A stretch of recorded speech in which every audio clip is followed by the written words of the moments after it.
Hello, everybody. I'm Jaret Reddick, and this is a podcast. Jaret Goes to the Movies. Hopefully you have seen or heard one of my many musical endeavors, and if you have, then you know how much I love movies. This is movie commentary with no movie knowledge. This podcast is me and my friend Rich talking about movies that we like, but my name's on it because I'm famous. This is Jaret Goes to the Movies. Still. Okay, we're starting now. My name is Robert, and I play racquetball. I collect coins. Sweet Jesus, I love Korean food. I am Nancy Huff. I know how to make tandoori chicken. I contribute to NPR every single year, and I love the movies of Rob Reiner. Bloodies changed my life. I have a boat. I want to retire and sail around the world. Oh, I love this scene. And I drive a Mercedes, and I have a 40-year-old son, Dale, who still lives at home. What did you just say? Oh, God, I knew I shouldn't have told you that. Oh. I have a 39-year-old son named Brennan who still lives at home with me. Ladies and gentlemen, my name is Jaret, and welcome to Jaret Goes to the Movies. Man, it's a doozy today. But first of all, let's welcome Rich, who is with me, as always. Hi, Jerry. Hi. No, it's actually Jaret. It's Jeremy. It's Jaret. It's Jaret. Jaret. And with us tonight is my Toole My Neighbor. Let's get it. Let's just say hi to. What are you doing? I'm bleeding. Are you actually bleeding? Why are you bleeding right now? I just scratched something and it just started bleeding all over the place. Don't do that. Sorry. I have paper towels. Here. Perfect. And this is the podcast. The funny thing is that here's the thing. Like, I don't necessarily ever remember us having blood at the beginning of a podcast, and you're bleeding all over yourself too. You want to re-intro this, or do you just want to bleed all over? No, we're good. Oh my God! Jesus Christ, you're gonna be fine, right? Like, Yeah. are you making a big deal about the fact that you're bleeding, like just a smidge? Or? No, I've been hurt before. No, I am though. I'm like, I can pass out at the sight of blood. Is that true? That is true. Holy shit, man! I think I'm sitting down. One of us should cut our dick off just to see. I had a friend in high school. He was at my house. We were hanging out in the loft upstairs, and I did something. I poked my finger. Right. Just poked it with like a pin. Right.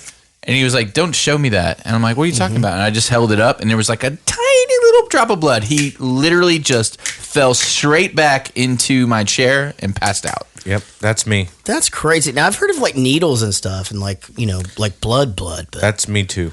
by the way, just you and this reminds me because George Carlin looks. If you've never seen pictures of the daycare, George Carlin looks over me all the time, right as I walk in. Big painting that Casey did for me a couple of years ago. And by the way, Casey could not be here this evening. She's in Florida. What the hell's going on there? They did like a family thing there. You weren't invited? I was, but I chose to. It's 4th of July weekend. It's pretty expensive to go. Yeah. And so I just hung back with the kids, and they really wanted her to be there, and so I'm sure they're having a great time. Sure. But as George Carlin once said, Rich,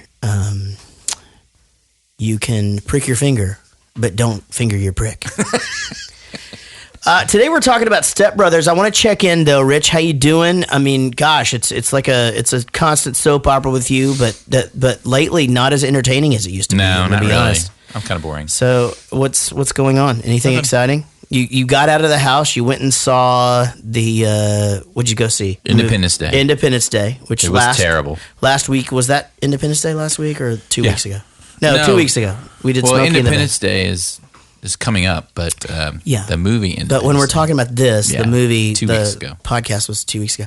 So it didn't hold up, is what you're saying. No, it was not one of those good bad movies or bad good movies. It was just a bad movie. And you tell people just not to go see it, right? It's not even theater worthy, I don't think.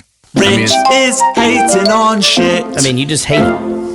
Some movies are blockbusters, and it doesn't matter that they suck balls. Like Superman, the original Superman wasn't great, but you had to see it in the theater because it was amazing. You didn't think that the original Superman was great? You talking about the original Christopher Reeves? No, the first new one. Oh, I haven't seen any of those. Yeah. Yeah. I mean, it wasn't great, but you had to see it in the theater because it was, it was so huge, the movie.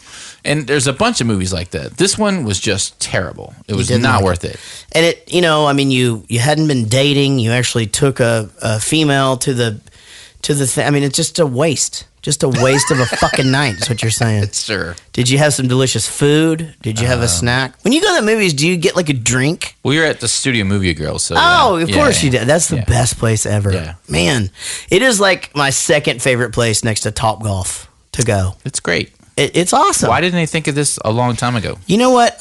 I think that's a good point, but I think maybe because because Well, they kinda did. You pay. For drive I don't even ins. think you pay a premium price to go. I And don't even think care. I it's- don't even look at the price. I'm just having a good time. It's worth the money, whatever The it is. food's good, drinks are good. Yeah. I mean, it's an enjoyable evening. I'm watching the movie. I've got drinks. I've got food. If you're in the first 4 rows, you can recline. That's what we were. Yeah, Yeah. you got to do that. Yeah. Yeah. My wife and I, we've been talking. It's actually kind of a discount to go there because you're going to go to dinner anyways. Right. Yeah, And then you're exactly. going to pay full price for a movie. Might as well just get the food there. It's cheaper. It really is a nice night out. So if you're in the, I'm sure they're everywhere. If you haven't tried Studio Movie Grill, it's a nice night out. Unless you're going to see the new fucking Independence Day, because It's terrible. it apparently did not let Freedom ring. No. You got a lot of credit for the Martina McBride bit in the Independence Just because Day I scared the shit out of you. podcast. You almost fell out of your chair. Well, you did it twice, right? Right. So the first time I didn't really know what was going on, and then, there's so much been happening. I mean, we lost the fucking podcast awards, and this is the first podcast we can talk about that. Right. We didn't think we were going to win anyway, No. but then once we didn't win, we sort of see now like just how out of our league some of the fucking shows are. I mean, Yeah. just because of the gear and everything, it sort of It makes is a lot. A lot of it's gear. I mean, it's gear. It does make our Patreon a little bit more important because this is the God's honest truth. And you know what? I listen to a lot of podcasts now, so I don't mind a little bit of self-promotion because they all do it. This podcast is free. Rich and I have never taken a dime out of any proceeds that we've ever had from our Patreon site. Nope. Not one dime. still sitting it's there. all still sitting there. And the whole idea is for us to just keep trying to build the show. So if you want to be a supporter for $1, $2, $5 a month, you're going to get some cool, actually not for $1. You can do $1. I actually thought of a good way to do the $1. Okay, so everybody's going to get some shit, but for $5, you're getting exclusive stuff that we delete from this show to keep this one listenable on a commute. And you can go onwards and upwards to be a producer of the show for $20, and we say your name all the time. And then you're getting we do a Google Hangout where we actually talk to you, ask you about the show. Every once in a while, you get to pick a movie if you're a $50 contributor. I mean, there's a lot going on. So if you would like to contribute to the show and help us not be the fucking stepchild of, we're doing Step Brothers, the stepbrother of the podcast world, I'm asking, why not just go to patreon.com, Patreon, and search Jaret Goes to the Movies and kick in a little bit, because every little bit helps. It really, really does. And Really we does. will 100% at least mention your name on the podcast. So we lost the podcast award, but we had a good night. I'd been drinking a bunch, and so Rich brought over some beers, and it took about 2 hours from the time you got here for them to get started, and I was just pounding them as fast as I could. I wish we'd have won. I think our speech would have been badass. It would have been awesome. But if you want to see our non-speech for free, go to our Facebook page. It's up there, and It's on Twitter also. We streamed our non-speech live, and that's what's been going on. Tim, Toole My Neighbor, you got anything to add to what's been going on? How's the job? The job is the job. It's hot right now. Oh my God. It went from Right. like nice weather in Texas to they just turned on the fucking heat. It's I like, wouldn't know. I don't go outside. So does your job require you to be outside some? It's in a fucking hangar, huh? No, I'm in a fucking hangar. No, it's nice and AC out there, but if I go on a smoke break, man, it's fucking. Right. Well, that's on you. Yeah, that's your Jesus dumbass. Christ. Or like walk into the car after work. Well, again, it's on you. They got you can call an Uber, get you to your car. I mean, Jesus Christ. Jewel did it once on the Earth Day show in Houston a few years ago. She had a tent like literally 20 yards from the stage, and this fucking SUV pulls up, and it leaves the engine running. And then she gets in, and it just backs up about 20 feet, and then she gets out and goes on the stage. That's a fucking true story, by the way. That's a rock star right that there. That did happen. And and to make me more of a rock star, and actually just to name drop a little bit, this is 100% true. I was standing there with Kelly Clarkson just shooting the shit. Do you know her? And I did. Well, she was a huge Bowling for Soup fan before she went on to, because she's from here. Yeah. And anyway, we just both sitting there. We were just like, and both of us just look at each other. We didn't even have to say anything. It was just like, Jesus Christ. Now, you know that's probably happened to Kelly Clarkson since then. Like, I love Kelly Clarkson. Clarkson. She's the best. She is the best. All right, so we're talking about Step Brothers, and before I read the synopsis, I have to ask if you noticed the quote at the first of the movie. Here, let me read my first note. Okay. Will Ferrell sure does have a hard-on for George Bush. Oh, okay. Yeah, because he does a whole George Bush thing. Yeah. But I had never thought to read this. I think what happens is most of these movies, they're movies that I watch on the bus all the time. So there's whole parts that I just kind of block out. Maybe that's when I go and... Or you're just not 100% paying attention. Yeah, right? whatever. But the quote at the front of the movie is, families is where our nation finds hope, where wings take a dream. And it's a quote from George W. Bush. And I'm not like you know me, I don't fucking bash anybody. I don't have a problem with anybody. I think whoever is there is doing whatever. But I had never noticed that quote before, and I had to fucking literally rewind it like 5 times just to make sure that I'm like, fuck, I know that I need reading glasses, but like now do I need TV glasses? Like what the hell am I reading? Yeah. It's just getting crazy. So the opening of this movie is, if we'll fucking dive. Actually, you know what? Let's dive in with the synopsis. I'm sorry. I'm fucking getting off your fucking shit that you do. Step Brothers, 2008. 2 aimless, middle-aged losers still living at home are forced against their will to become roommates when their parents marry. It's middle age? Is that 40 now? I mean, I guess so. Remember when people used to think 50 was middle age, but they were living less years? And so now we live longer, but we're moving the middle age thing back? Just because we can all accept reality now? Is that what's going on? All I know is I have a lot more fun at 40 than I ever did at 20. Yeah, and I think that is something that's different for our generation, for shizzle. Like, because I agree. I mean, it's funny. I was listening to this Lagwagon song today, and they talking about how they're getting really old, and they're older than us, but they're still at it, still doing it, and they're still because I'm quoted everywhere as being like, what am I going to do at 40? Just like fucking be out like telling fart jokes on stage and yada yada. And now I'm 44, and that's exactly what I'm doing. And so now it's like the line is like, well, I'm definitely not going to be doing this when I'm 50. And people are like, well, why not? And I'm like, I don't fucking know. I don't, It's only in 6 years. Yeah, I know. And so, but he has some lyrics on there where he's talking about how he won't be doing this at 50. And then at the end of the song, he goes, all right, we'll just give it one more year and see what happens. Kind of thing, So, Step Brothers, I mean, I don't know. I'm just anticipating what I'm going to hear from you on this one. I can tell you're fucking holding it back. I will just say that this movie is so loved and so classic to so many. It is a fucking masterpiece. This was the first viewing. This is the first time I've seen it. Yeah. I had never seen it before. I wish I had seen it. It's 80, what is it? 2008. 2008. So it's not long ago. It's not 8 too years long old. ago. Yeah. I wish I had seen it then, just that I could have the perspective of that time period. Yeah. It's kind of hard to have that perspective when it's not that far away. Right. The movie was funny. I laughed a lot.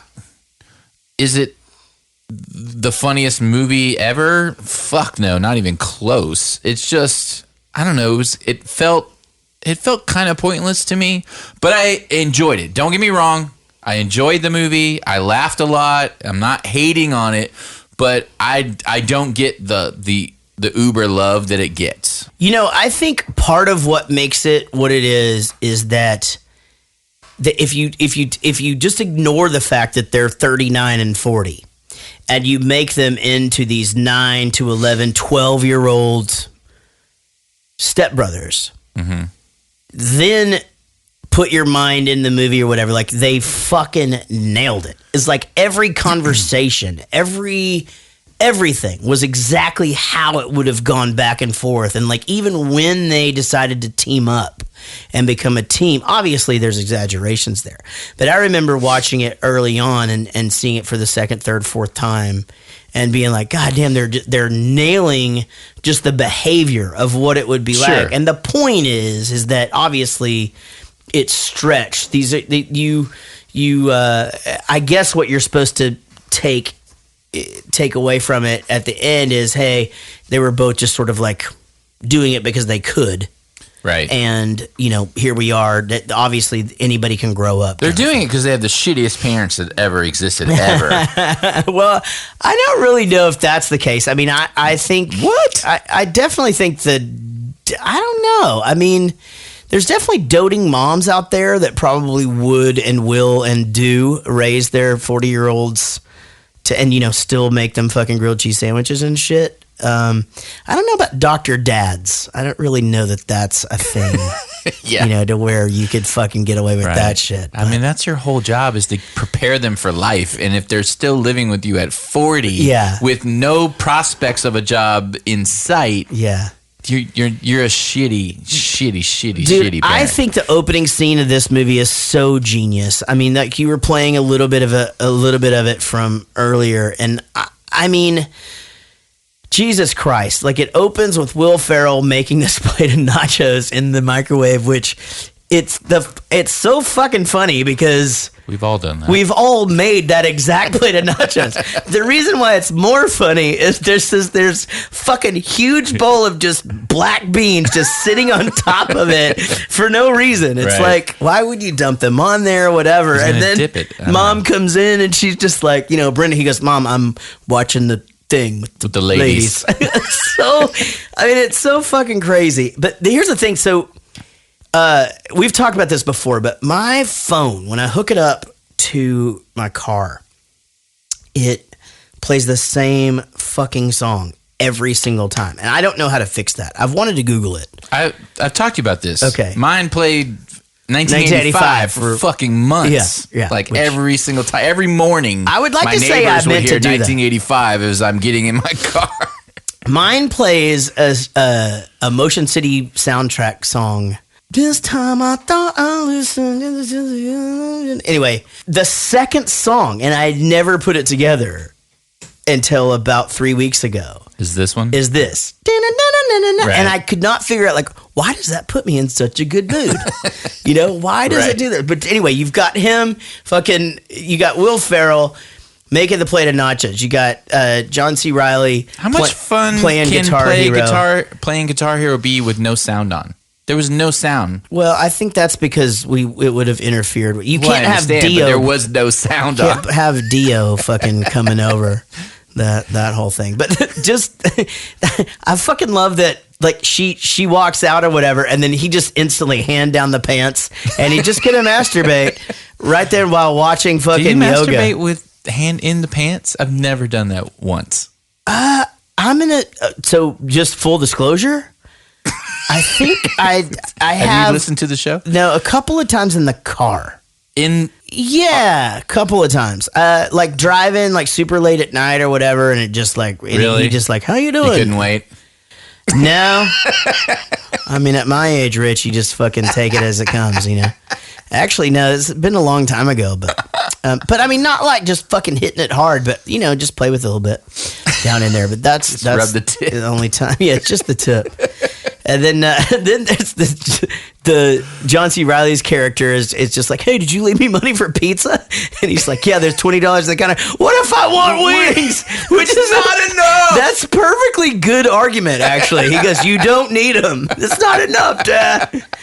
All right, let me do a little bit of cast because I think both of us have to say a little bit of something about a little something. It's directed by Adam McKay. It's written by Will Ferrell, Adam McKay, and actually John C. Reilly has left off this, but he is considered a writer. It stars Will Ferrell. Now, I do have to ask, Did your Will Ferrell slump continue in this one, or did you see some areas where he may have gotten into that you weren't sick of? I expected every single thing that I saw from Will Ferrell in this. It doesn't mean I didn't laugh. Yeah. No. Hold on. I laughed a lot. I'm past the hating thing. Yeah. Now I just want to talk about the movie. So I'm not going to fucking sit here and say that you hate everything. I actually thought about you during the Catalina wine mixer. Now, obviously, leading into the Catalina wine mixer, he's being silly and he's talking like Derek, and we'll talk about that at some point. But he played a grown-up for just a minute. And that's not really a place that you see him a lot. And to me, it didn't even. Obviously, it was to show the parents what they had, that they had lost the fun in their kids, in their boys or whatever. Which. Welcome to life. Well, to me, it'd have been like, fuck yeah. Like, let's go. Hey, the music's canceled. Fuck it. Let's go. There's no reason they need to be dinosaurs. Right. I mean, they're 39 and 40. Right. But I did think about you a lot. I mean, obviously, I do agree. I think a lot of it was super slapsticky and full on Will Ferrell. Now, so what was before this movie then? What is your exposure to John C. Reilly as an actor, or and what kind of movies what kind of movies do you expect to see him in? Though? Well, I mean, I know him mostly from Talladega Nights, and so already being silly. Yeah. No, I mean, I definitely know him as this character, but this isn't all he does. He does other stuff besides this. Wrecking Ralph was phenomenal. Yeah, so the thing is that he came on my radar in Boogie Nights, and I thought he was genius in Boogie Nights. But the thing was he wasn't this just laugh at this guy in Boogie Nights. There was depth to him and to what he was doing. When he started doing these movies with Will Ferrell, I actually was really caught off guard. I never saw him as this silly guy. He has range. He's not this silly guy or this other thing all the time. He's an actor. He's a good actor. This is 100% what he does best. It's almost like Jeff Daniels in Dumb and Dumber. Yeah. It was like he killed it, but that's not all that he can do. He can do all kinds of stuff. But John C. Reilly, this is 100% what he does best. It's definitely now what he's known for, but he can get roles doing other things because he supports other things. Will Ferrell will 100% be pigeonholed into being Will Ferrell. He's stuck in this forever. Just like Vince Vaughn. And Jim Carrey, more to the point, I think. I don't know. I mean, Jim Carrey's gotten at least he's done a couple serious things. I would say almost like Robin Williams, like he got a chance to go out and do a few other things that weren't in his... He either does serious, but if he's doing a comedy, it's going to be that style of comedy. Right. Same with Will Ferrell. Will Ferrell's in a comedy, he's doing this character. Now, do we agree on Jim Carrey on Man on the Moon, though, that he transformed himself? Have we talked about that? So, to me, Jim Carrey is the antithesis of what you say Will Ferrell is. Jim Carrey doesn't always... Obviously, The Mask and fucking... Pet Detective, it's the same thing or whatever. But I just mean his comedy shtick. Will Ferrell's played serious before too, hasn't he? I think so. Yeah, he was in that Woody Allen movie. The 4 Rooms or some shit. I don't remember what it was called. Yeah, and he's done a couple of things. He's not a great actor. It's serious. I mean, he's fine. I think the thing with Will Ferrell is that I think he's hard to imagine being a leading man. And I think a lot of people convert into that world. Like, I think Jim Carrey, for some reason, kind of can do that. Bill Murray can kind of do that. Chevy Chase, not so much. Will Ferrell, not so much. Right. You have the same argument with Chevy Chase that you do for Will Ferrell. Yeah. They do the same stick. I think Will Ferrell has a little bit more reach than you personally think he does, but I definitely I'm sure he has agree it in with him, you. but he sort of falls into this default mode for easy money, I think, probably. Yeah, I don't think it's easy money. I think it's just who he is. Easy. Okay. That's what he does. I take that. And Megamind, that was pretty awesome. Yeah, I don't know what. You're talking about the cartoon. Yeah. That was actually a really good movie. But you know what I thought about this movie? I almost thought it was like a remake of Night at the Roxbury. Have you seen that one?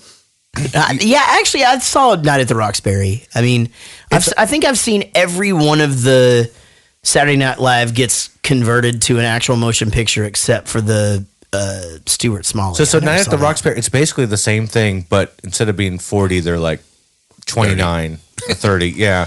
It's Right. it's the same kind of thing, living at home with the parents, sharing the bedroom. Right. They want them to grow up. Well, I would say that this movie is probably much better than Night at the Roxbury. Well, definitely for sure. Shut up. But these characters are so fine tuned, and nothing against Chris Kattan, but he's not carrying a fucking No. $40 million movie. No. It's not going to happen.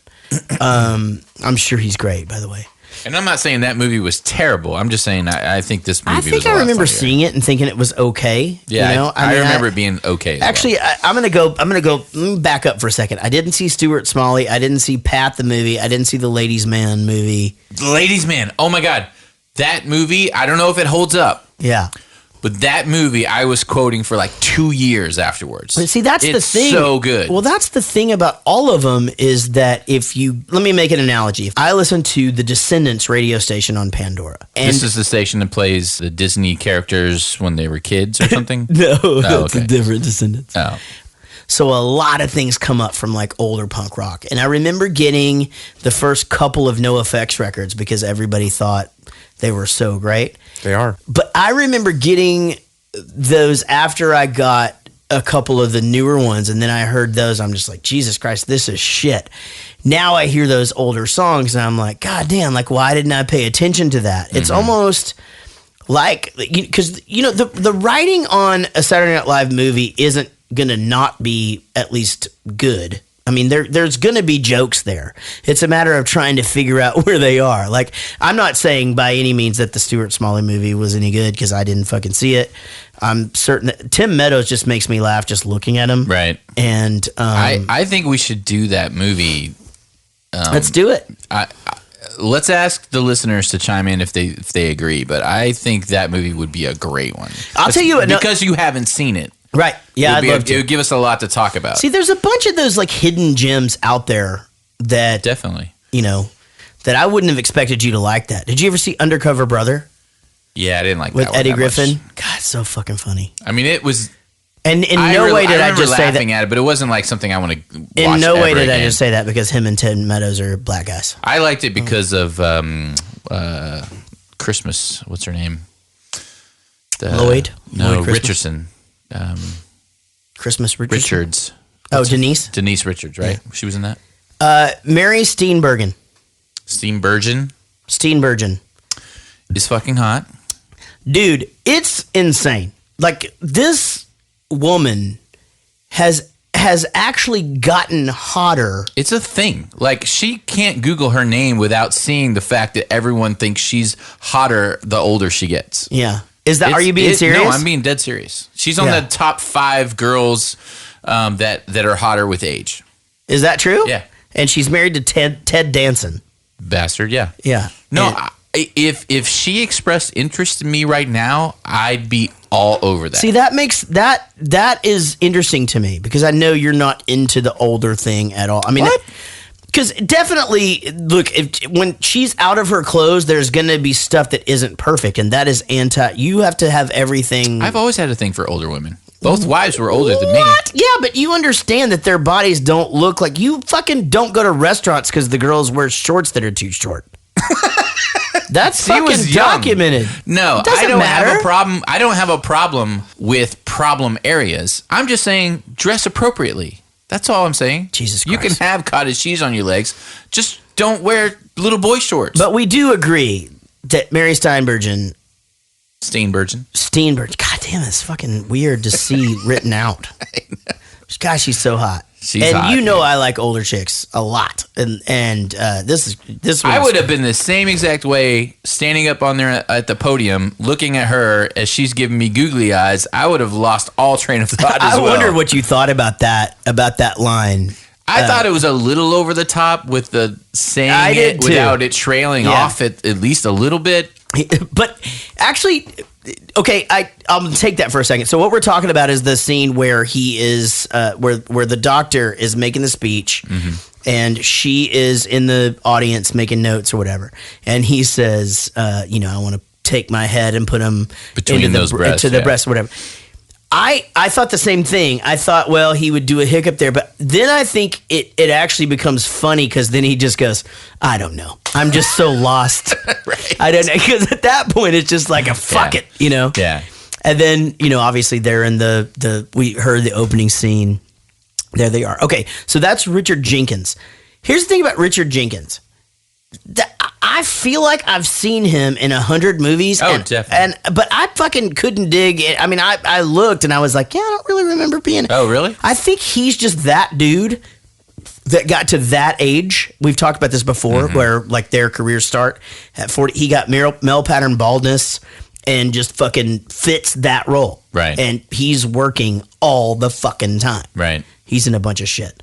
Adam Scott, who has don't you watch Parks and Rec or no? Yeah. Okay, so I watched it. and he's on that, and He looks so different on that show than on this show. I have such a good. This sucks that I'm about to say this and not deliver, but I have such a good Linus of Hollywood story with him, but I can't say it because I didn't get permission. Oh, But if darn. he ever comes back up again, Okay. I really do want to be able to tell it.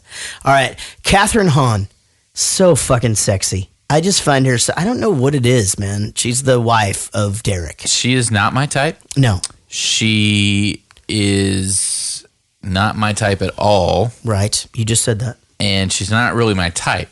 However, Yeah. I was going to get into this later. She totally turned me on, dude. I know. was I think it's totally just because of the way it's fucking crazy, It right? was it's like even crazy. from the first scene, you're just like, man, that is making me feel. My penis tingled. A little as funny. Will Ferrell said. No, it feels like a lightning bolt just shot through my penis.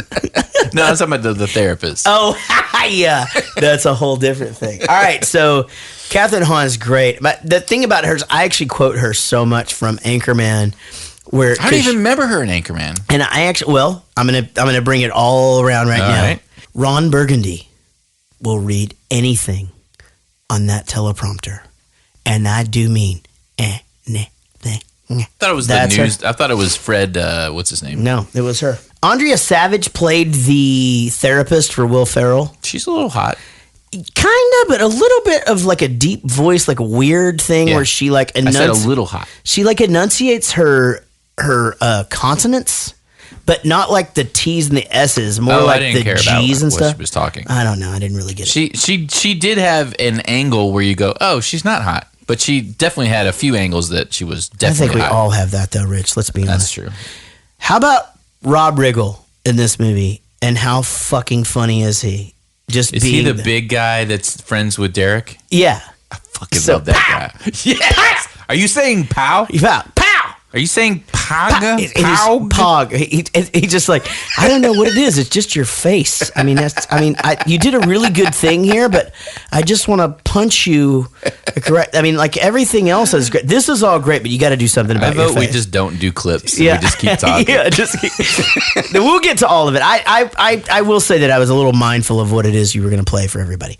But do you know who he is? He started out on The Daily Show. I've seen it. Oh, But yeah, he's yeah. a retired Marine. He was like Special Forces Really? fucking Marine. What? Then got into doing this. And now he's the fucking Are you just making this shit up? no, and he's the Holiday Inn guy now. He's the dude that comes in and He's takes hilarious. Oh, always funny. Everything Yes. he does. So great. So honorable mention for cast, and then I'm done, is Ken Jeong, who we know from the Hangover movies. They were both in Hangover. We got to see. Wait, yeah. where was he? Ken Jeong was he's the one that actually ends up giving John C. Reilly a job because he's just like he goes. Oh, I remember that. he Yeah, just yeah, yeah. like- I remember but him. he has It was no quick. It was that tiny little qualifications, part. nothing, everything, and he just goes, "Oh, this is great. We got a catering company." That's it's all of a sudden he's a caterer. Seth Rogen, who was fucking Oh great. my god, that scene was genius. So good. And then last but not least, Horatio Sands, who does not do new Billy Joel. We do old Billy Joel only. Not even old Billy Joel. Yeah, we 80s we Billy only Joel. do 80s Billy Not Joel. 70s, Right. not 90s. All right, before we move on with clips, I do have to talk about the wedding a little bit. Yes, Because it's definitely. as part of the whole thing. So there are certain things, again, if you're just joining us for the first time on Jaret Goes to the Movies, I speak movie. And there are certain things that I say all the time. And one of them is in any situation, if I'm just not happy, I just go, "This wedding is horseshit." All the time. So like I'll be leaving like we're bowling for soups in some kind of thing or whatever we're doing, and I don't even have to be unhappy. They're just like, "Hey Jaret, you got to go and do this other thing." And as I'm leaving, "This wedding is horseshit." But so fucking He had every right to be pissed though, because she totally calls him out in front of everybody. Yeah, he goes, "Why did she do that?" "I told you I didn't want salmon." What was it? He was like, "This is salmon." No, but she was like, "Derek's not here, but my other son is here." Oh, and he lost his job at PetSmart. Well, why the fuck would you say that in the middle of what? Yeah, I got laid off. I wouldn't expect you to know the difference. I'd be pissed too, though. So good, man. Yeah, he had every right to be pissed, I think. Brennan, you're 39 years old. I would not expect you to call him Dad. Well, I'm not going to, ever. Even if there's a fire. Robert better not get in my face, because I'll drop that motherfucker. Jesus, Brennan. I'm just saying, I think you gotta think about your options.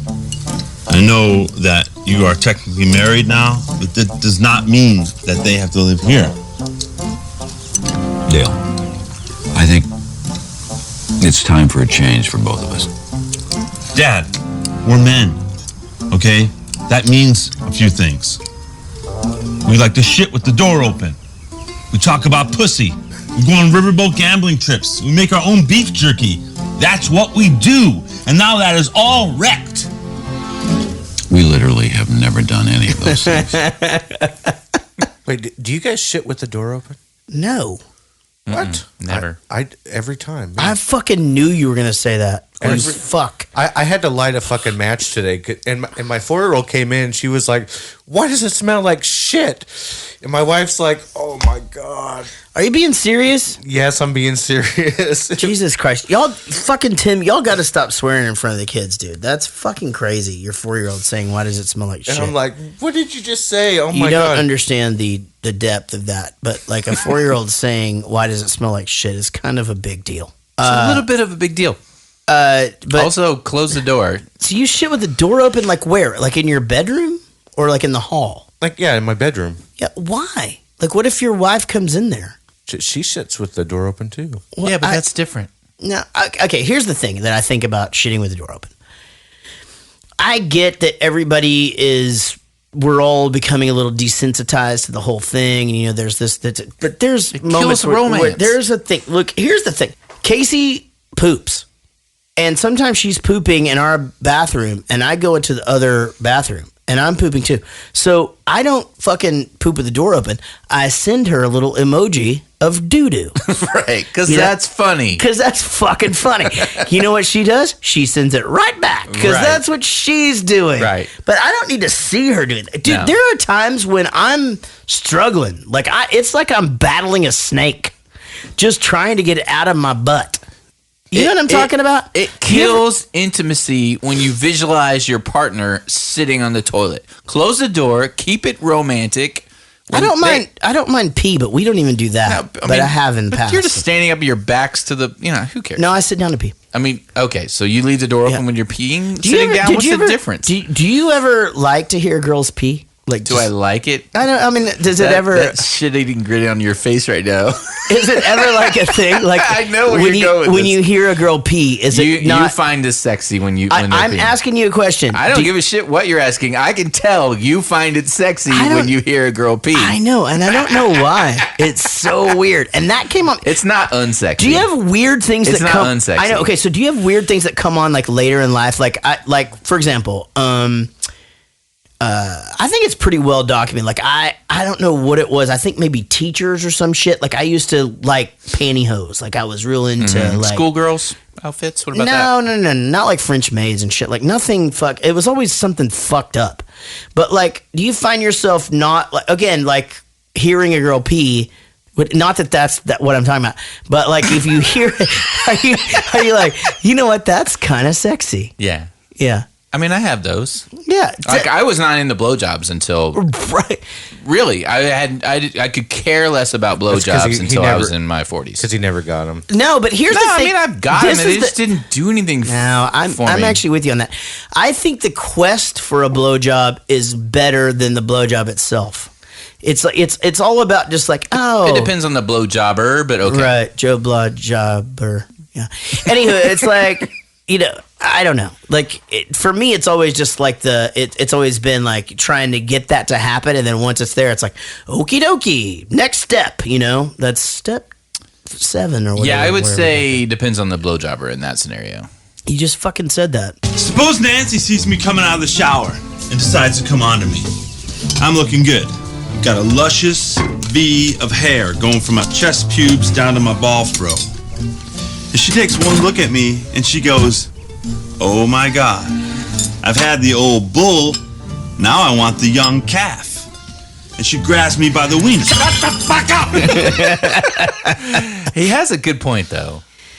Dude, the fucking... Because she does have the old bull, and now she wants the young calf. Man, that happens. Man pubes down to my ball fro. It's like, he has to have ad-libbed that. He has to. Yeah. I think he ad-libbed that song at the dinner table, too. Oh, sure. I would think so. But Jesus Christ, so insanely good. My man pubes are up here down to my ball fro. What? And then so they come to the house. The meeting is amazing. Like, I love the fact that he won't get out of the car. I'm good. And he just sits there and she's like, yeah, it was a long ride. And then she just like, hey, how you doing? He's just like, you make me a grilled cheese sandwich. I'm hungry. I'm hungry. But what I'd never noticed that I'd never taken into account the line of the dad who just goes, look in your right hand. He's holding a bagel. It's so good. Oh, that man. was really good. Yeah, but a grilled cheese did sound better than a bagel to me at the time that I watched this. I'm going to be honest. Grilled cheese always sounds better than anything I would have. Do you in like my right a lot hand. of butter? Like, do you like butter on stuff? Because I don't like butter. Did you know this about me? Yeah, we talked about this in the When Harry Met Sally, I think. Okay, so if you make a grilled cheese, like I don't like. Because you don't put butter in your fucking potato, which is insane. That's not true. I put it in my baked potato, but only a little bit. Right, that's insane. And I that's mix like it up not to the putting right. any butter in the potato. A little bit is like no butter. Just Because a it little bit. sucks Okay, it well, up. well, back up. So you don't put butter on grilled cheese? No, I don't how do you- like it very much. How do you fry it then? Pam, Oh, which Pam. we'll get to that in a minute. Pam. Pam. Now, D? I don't mind a little bit of butter, but it's like when it's like so butter, like, do you know, like, I don't want it soggy, but did it has to have butter on it. Did your mom make cinnamon toast when you were a kid? Look, you have to cover She every did? inch of the bread with the butter. That was I don't disgusting, like by the that. way. Too but much when butter. your mom made cinnamon toast, there were like 4 fucking corners Yeah. of butter Yeah. on the bread. It's so gross. It was gross. I agree. So gross. I can bullshit. make the shit out of cinnamon toast now, and it's lightly butter. It's fucking lightly fucking cinnamon. Don't ever fucking make me anything with bread and butter on it because that's bullshit. You cover the entire piece of bread with butter. Oh, then you want to have Italian over here because I do like a fucking garlic butter thing with cheese on it and shit. It's good. You actually put butter on this one? Yeah, but it's lightly dusted. No, but don't it's lightly dust fine. anything. You put fucking butter on it. No. All the way. I let my butter sit out for like 2 days and get it nice and soft. Well, and that's then- fine. Is that true? Now, Tim can cook, by the way. So Right. if I think we're those aware of that. Those of our listeners who are joining us for the first time, Tim, one of his hobbies is cooking. So he used to work from home, and he wouldn't have shit to do in the afternoon. So his family ate dinner at 3:30 in the afternoon. So the kids would get off the bus, and Jack and the eating. kids would play or whatever, and he'd be like, "Hey, can you send the kids home? It's dinner time." I'm like, "It's fucking 4." But that's a true story, actually. It is. But you Sometimes guys- he just stayed over for dinner. Yeah. What do you guys eat now? What time do you eat now that you're working a real job? A real job. Like 6 or 7. Right, like a normal fucking family. Yeah. You know what I'm learning is that I think as the older kids started to get into later grades and more activities and just something going on every night, I stopped putting the importance into that 5 to 8 o'clock time because we were always doing something. We still are. But there are certain nights where we don't. And I've recently reeled it back in. And I'm not like, hey, everybody outside, let's go play during those times. It's like, hey, I'm cooking. Everybody chill. And we're all going to eat as a family, which we all ate as a family then anyway. But then you had to make people, and then everybody's getting up from the table, they're running off or whatever. You know what I mean? Like anywho, I didn't mean to get sidetracked, but I have started putting a larger importance on the evenings when everybody is home than I did, in the past years. How does the mealtime go? Like, does everyone sits down? Yeah, totally. We're all good about that, and everybody's awesome. I mean, and everybody sits and we talk, and we do the. You dish everybody a full plate of food, and and everybody they can't eats leave everything until they clean their plate, kind of thing. Well, no, not to that extent. I mean, it's not like I'm not like That's a very bad rule. That's a bad thing. But no, they can if they're done eating and they want to go jump on the trampoline or whatever, and it's been a significant amount of time, then they can ask to be excused. They put their plate in the sink and they go. But Everett eats so fucking slow. I mean, because it's the craziest shit you've ever seen. It's crazy. It's crazy. And he's a good eater. It's like an hour. It's an hour. So I can't make the other kids sit there for an hour. I don't. I mean, I have the dishes done by the time he's fucking done eating. That's true. In my first marriage, when my kids were younger, we definitely had dinner time and all that. But after I got divorced, I kind of subscribed to the grazing philosophy where if you're hungry, eat something. If you need me to fix it, I'll fix it. But don't eat if you're not hungry. Don't finish it if you're full. You know what I mean? Like, it's just eat if you're hungry. Right. Because when I was a kid, we sat down at the table and I couldn't leave until I finished all my food. And that was horrible. But that's all of us. I had that too. And we all that's grew bullshit. But I do like it's almost like intimate, sitting there with the family talking. No, how I was your agree. day? You make everybody say something about their day. Yeah, we did some of that too. So we still do that. And you know what? Eva is 13, Jack is 10, and Everett being 3. It's awesome. And Casey when I got and remarried, we did that. Casey and I have different schedules during the day. I wonder though about this, if you don't seem like the kind of guy that would have this, but I feel like probably Tim does. Do you herpes? Still have no? Do you still, when you fill your plate up, do you feel like you need to eat everything on it before you are done? Me personally? Yeah. Oh, yes. I have that. So you still have it. Yeah. Because I have it so bad. Like, it's bad. It's bad with me. And I mean, it's like a deal where, like, because I have a whole struggle in my head.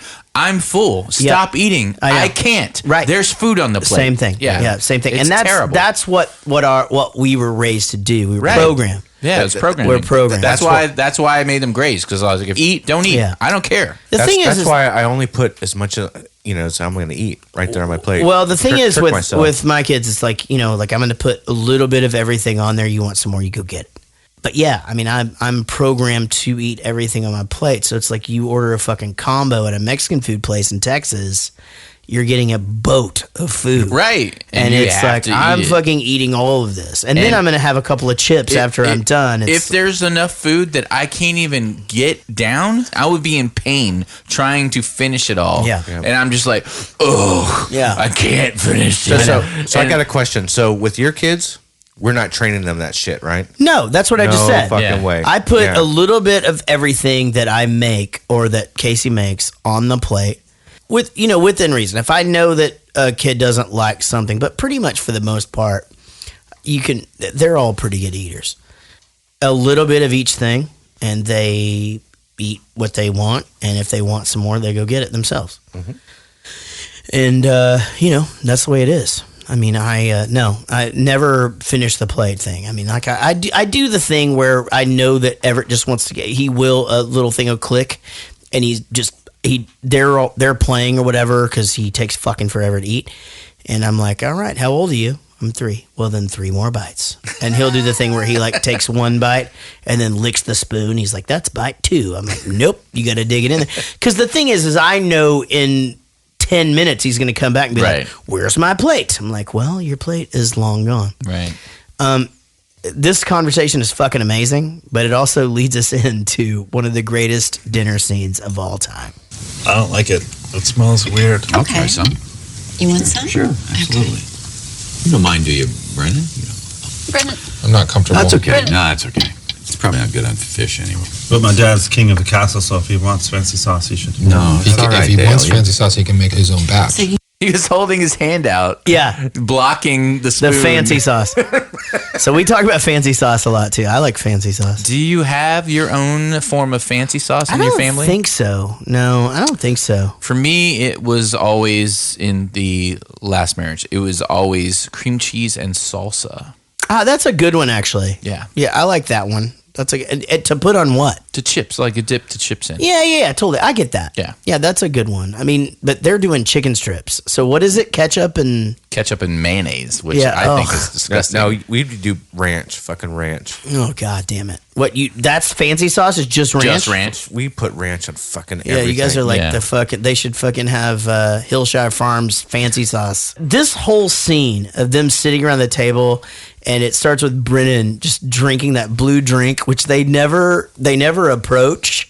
It's just something he always has this blue drink, and he's sipping it or whatever, and then.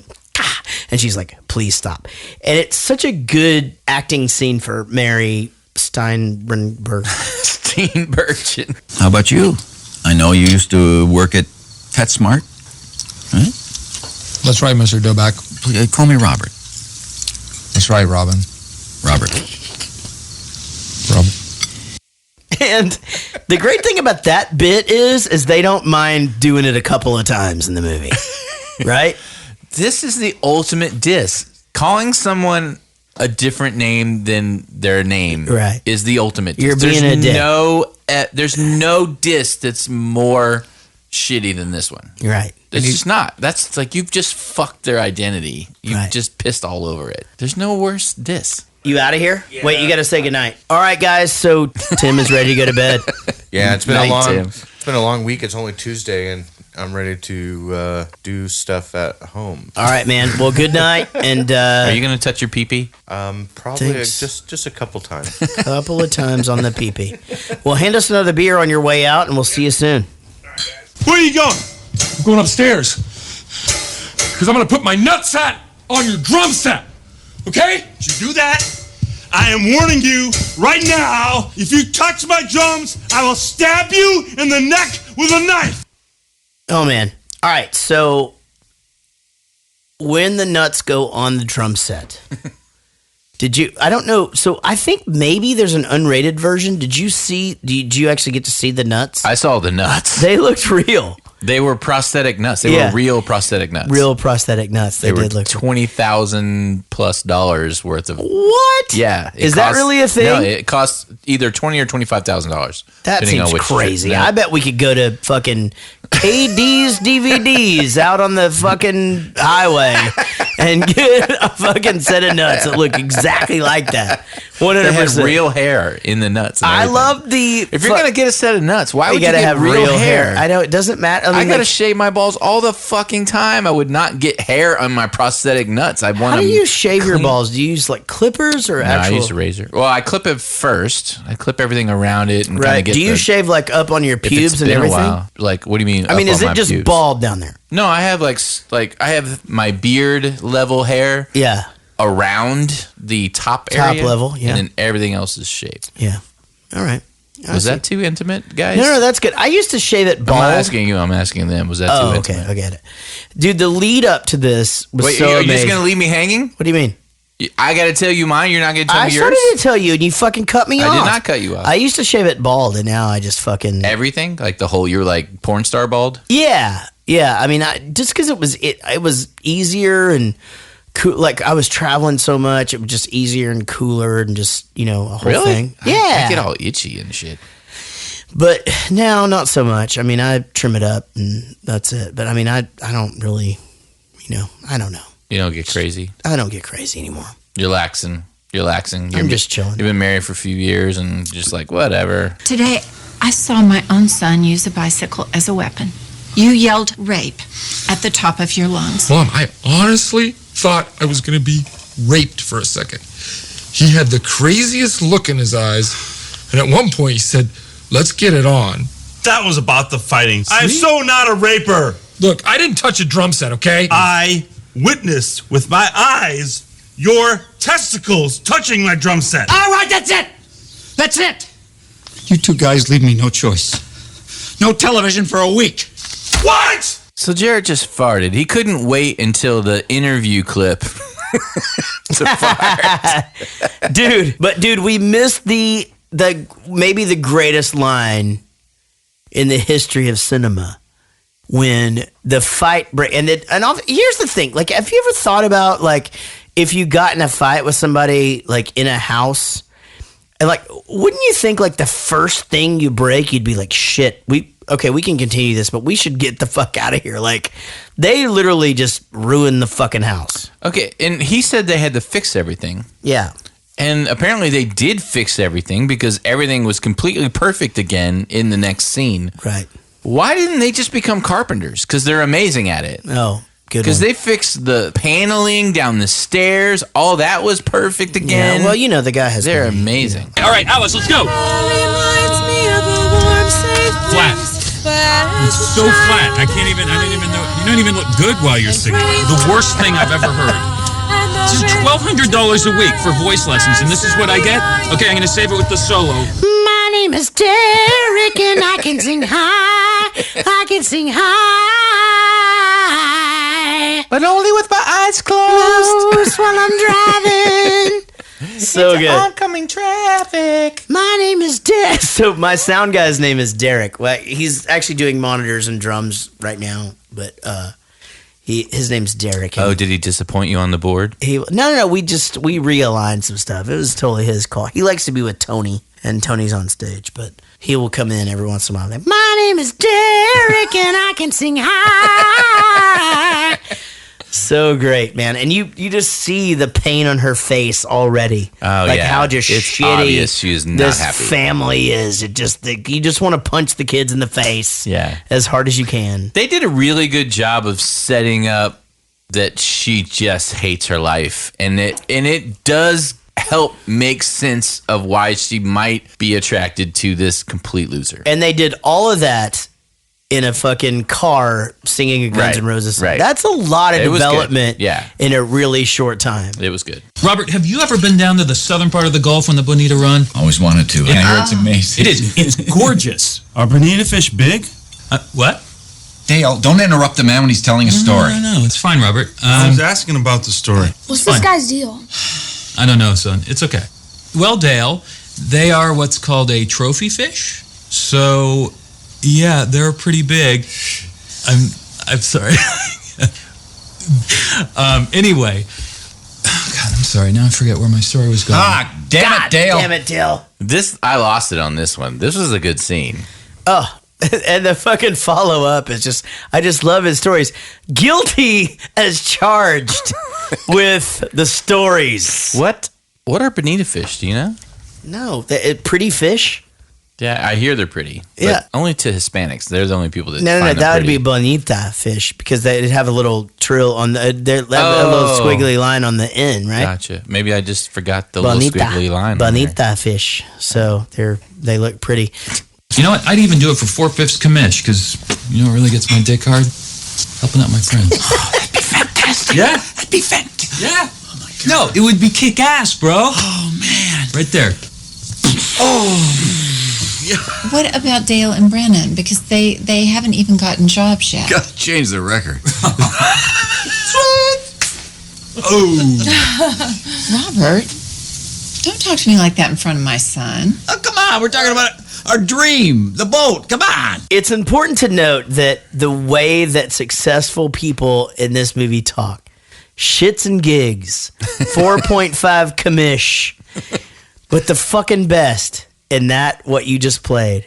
You know what really gets my dick hard is helping out my friends. That is so amazing. And then he's gonna fucking climb up into the treehouse where they've been up there for a second. He goes, and he's like, he goes, Yeah. Oh my God. Like this collection is insane. He goes, yeah, I got 70s, 80s, and 90s. Sometimes it's like masturbating in a time machine. That's so good. What's up, faggots? Yeah, they like the F word. Is this a Judd Apatow?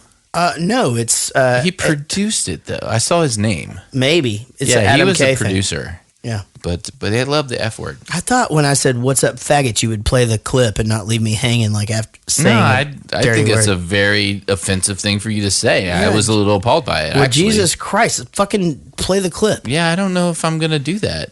Let's focus on the fact that you said that.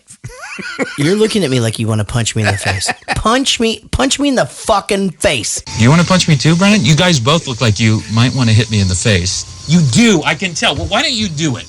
Why don't you punch me in the face? Punch me in the fucking face! I was so glad that he actually punched him in because I'd never seen the movie, so I was like, please punch him in the face. And I was worried that they wasn't going to. And then when he did, it was awesome. He's like, I made $550,000 last year. Money isn't everything. I haven't had a carb in it's since 1998. Although he was drinking beer at the table. Yeah. Which is carbs. Well, that's true. Yeah. You fucking found it. You fucking found it. I did it. I want to roll you into a little ball and shove you up my vagina. You could just live there. It's warm and it's cozy. Your vagina? I want to walk around with you in there and just know you. Whenever I feel a little tickle or scratch, that it's just your hair on my vagina. Please, just do it for me.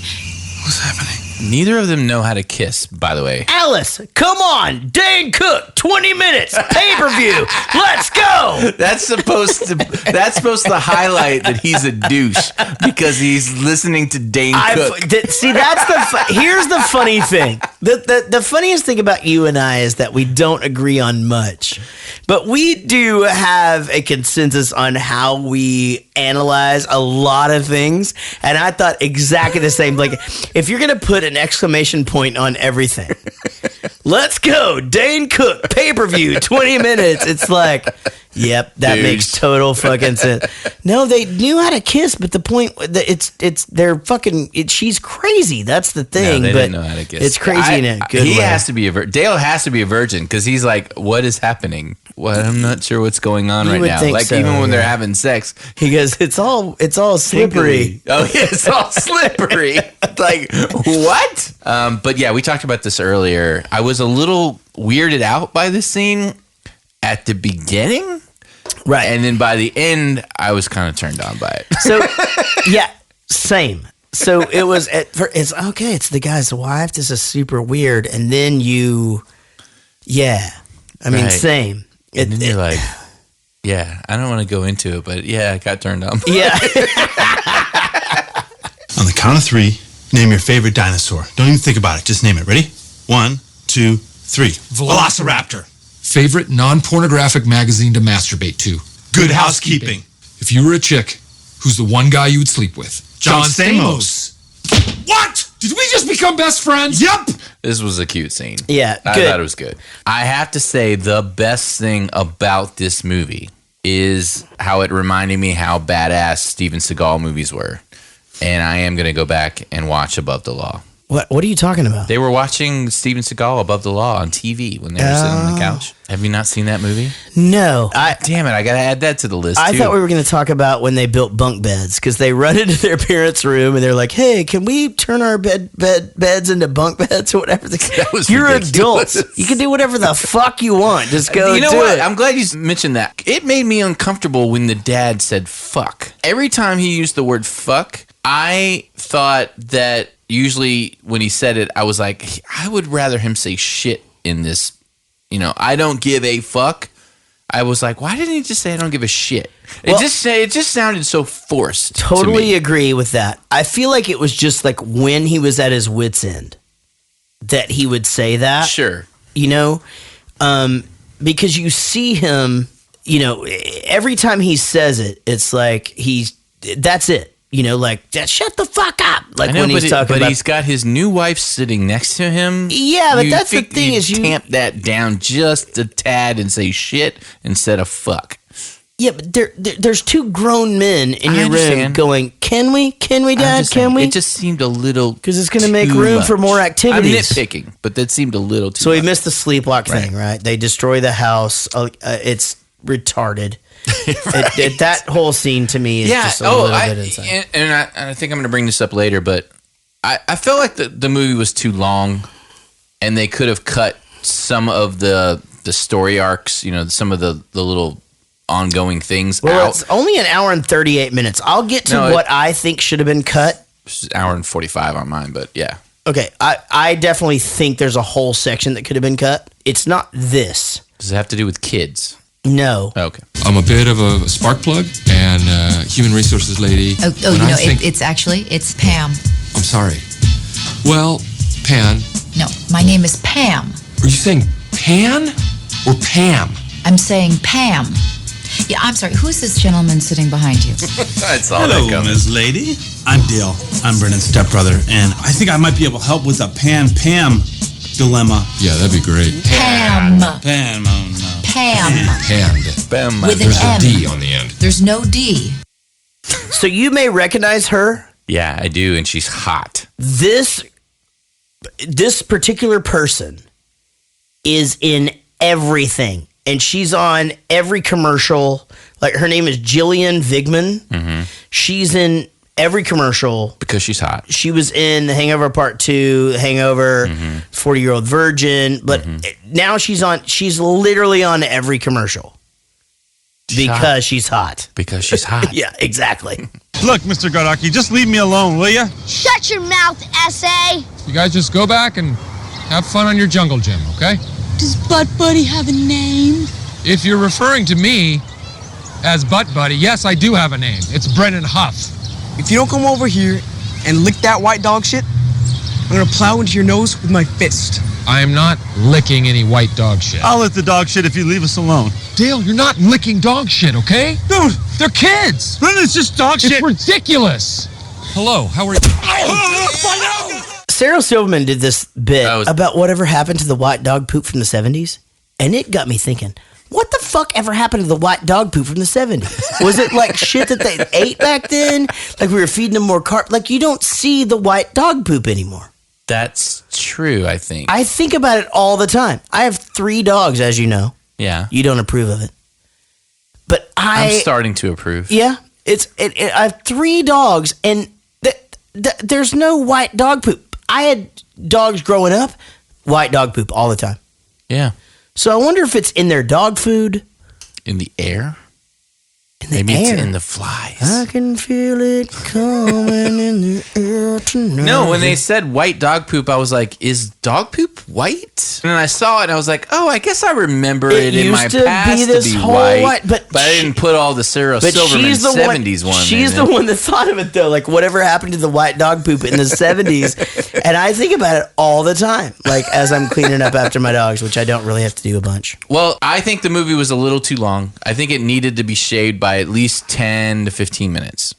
What, and you would have taken this out? And I think if I had to take one thing out, it would have been the kids' storyline. Because it didn't really progress the story at all. We get it. Yeah. They are immature and they're kids. And, of course, they would probably get picked on by other kids. But it's not to say that I didn't think this was funny. I did think it was funny. I just didn't think it helped the story at all. Definitely thought that the 2 bully kids were really funny. The whole essay thing with the little girl I didn't like.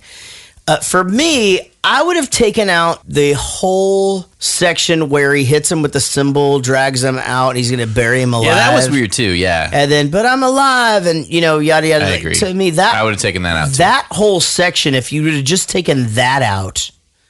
But there's funny things that happen in it, because he's dragging him out. It's all funny, hey, but it just doesn't help. CSI, think CSI, or whatever. Right. That's the scene that I don't even associate myself with that being a part of Step Brothers. I don't feel like maybe I bail out before then when we watched it all the time, but I just feel like the whole hitting him with the cymbal and he's dead, and then the other guy's dead, and then he comes out of the fucking dirt or whatever, and then we just after being in it for quite some time, yeah, it and takes then we a while. I'm gonna sleep good tonight, and then it was just like it never happened. Like I feel like that whole section could have gone. Yeah, I agree. We have to go to therapy?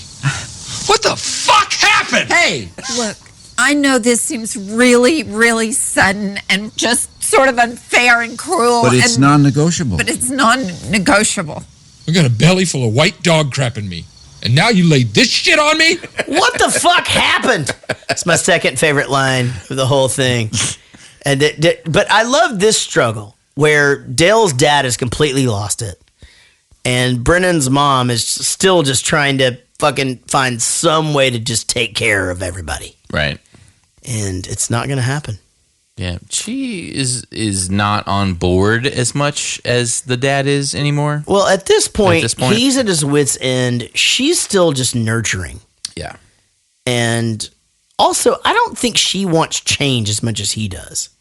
No. Like, I feel like if you're looking at it from like a big picture thing, he's sort of even rushing this whole thing. And she was like, "Hey, we just got together, got married. I thought we got married. Let's not go around the world this." Yeah, today. Exactly. I've had a sore throat for a month and a half, and this is not an acoustic environment that's suitable to request this from me. You gotta know, I'm not just some guy.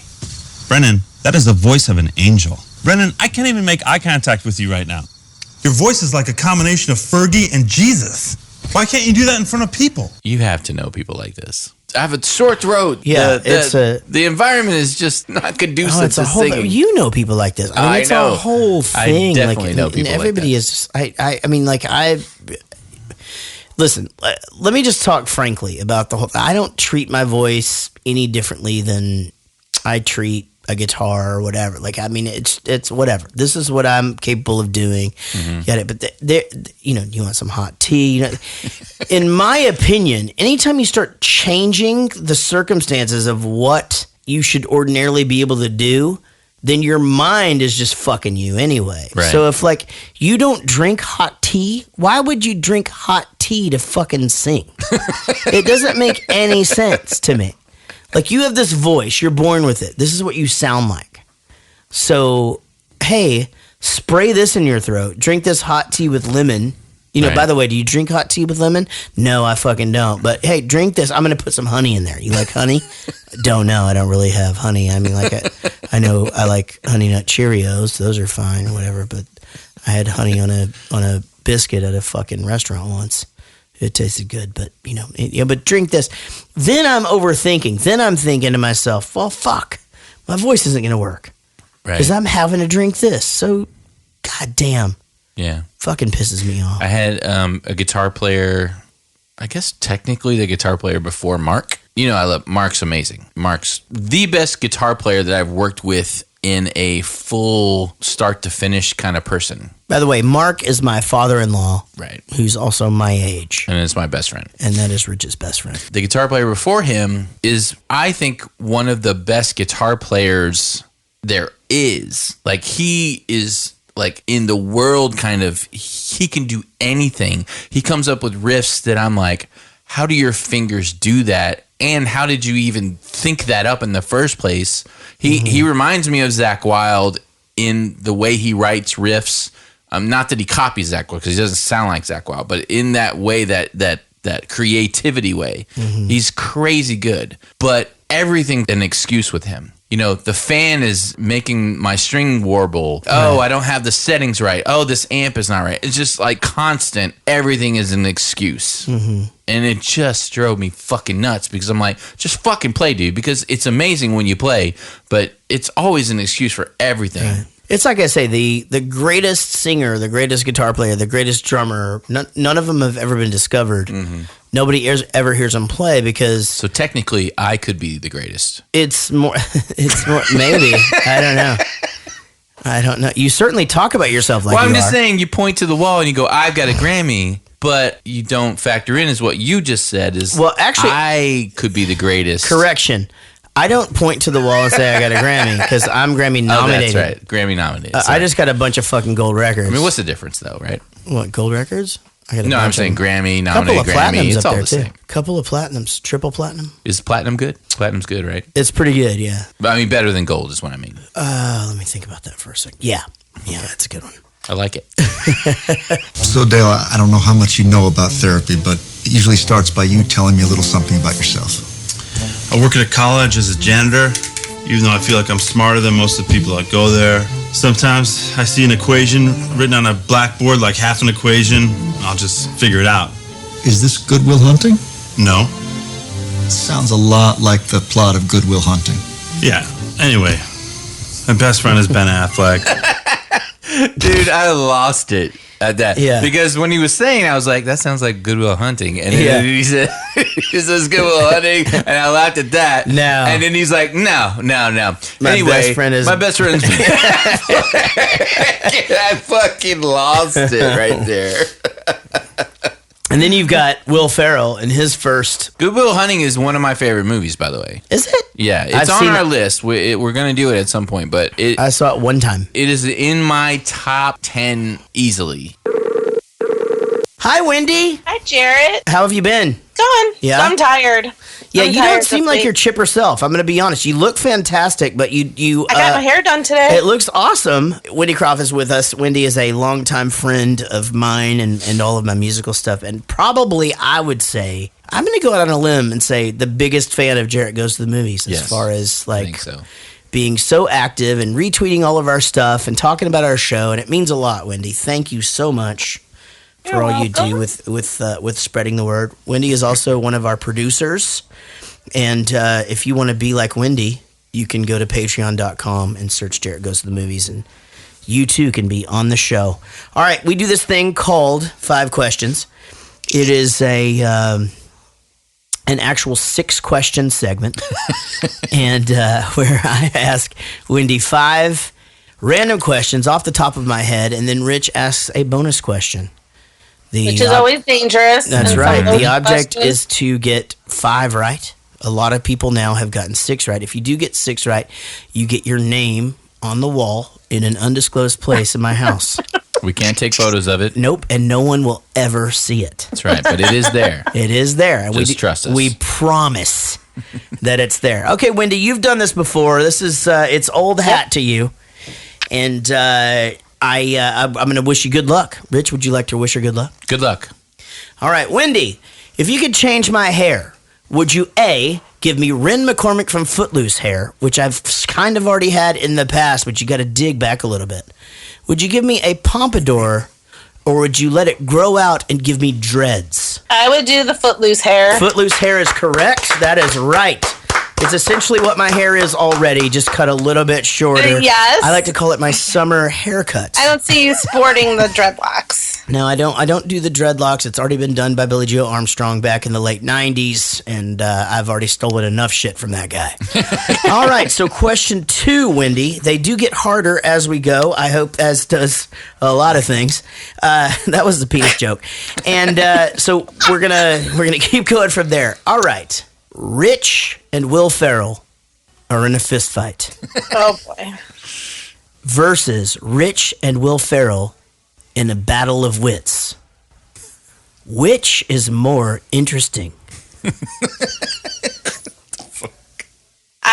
I don't know. I'm going to go with the Battle of Wits. That is absolutely correct. Yes, you're right. It's neither of them actually ever make any fucking sense. Will Ferrell would be playing a character. Rich would be arguing the point that Will Ferrell wasn't making in the first place. It'd be a whole fucking tsunami of just insanity, and we would all be entertained. I disagree. You are 2 for 2. You don't want to fight him, dude. His reach is crazy. You know, he's a big, tall dude. Oh, you're just disagreeing. Understood.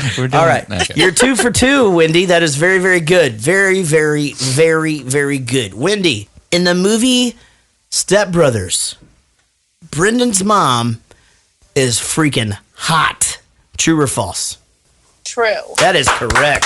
Holy Jesus Christ. All I want to do is punch Ted Danson in his wig. Like, how did he... What? Yeah. Just Jesus Christ. She actually gets hotter with age. Quit stealing my bits. What? Oh, is this you?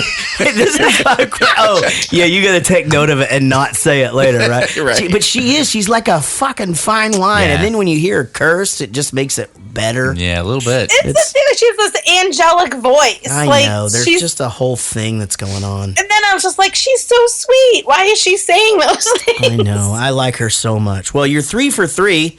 It's going great so far. All right, here we go. Question number 4. Earlier today, I was watching the end of the movie, actually the last half of the movie, and my son was in the room, sitting next to me on the couch. There was a scene with John C. Reilly and the underbite girl from Anchorman where they're in a bathroom. Yep. That scene was completely inappropriate for my son. That's A.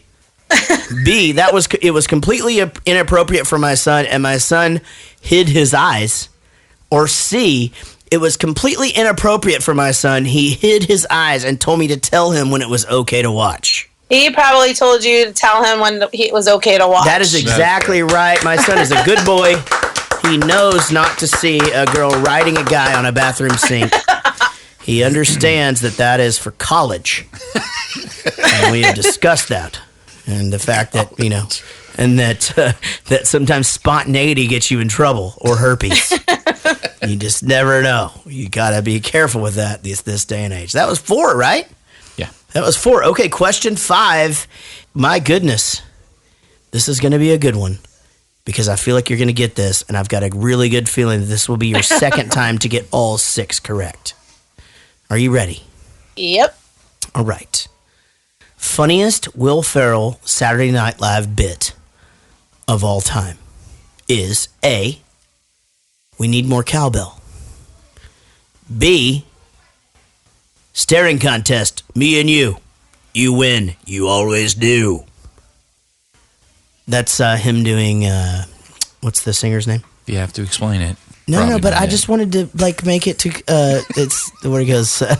He says, "The fuck did I'm trying to think of this off the top of my head." And he's like a singer, and he. Do you want to use another one? No, that's right, Wendy. It needs more cowbell. You are correct. You got it right. No, actually, best character on Saturday Night Live for Will Ferrell, is it A, cheerleader, the cheerleader, B, the cowbell guy? No, because it's not the character. It's the bit. It's the cheerleader bit. That shit was funny. Yeah, you're right. And not Sean Connery? He doesn't play Sean Connery. No, he plays that's Alex Daryl. Trebek, That's Daryl Hammond. And I don't really watch a Alex whole lot of Trebek Saturday is Night really Live. good. All right. Either way, you got number 5 right. Yay! Good job, Wendy. Very, very good. All right. It is time for number 6. And it's not really called number 6. It's the bonus question. The bonus question. Yeah. You gonna take the 6? See what I did? Yeah, you did that. Robert Goulet. That's what Goulet. That's what it was. Okay, you ready? Yep. All right. So I actually don't know the answer to this question, but I'm pretty sure that you do. But here we go. Ready? All right. Does Bowling for Soup have a song called ! $!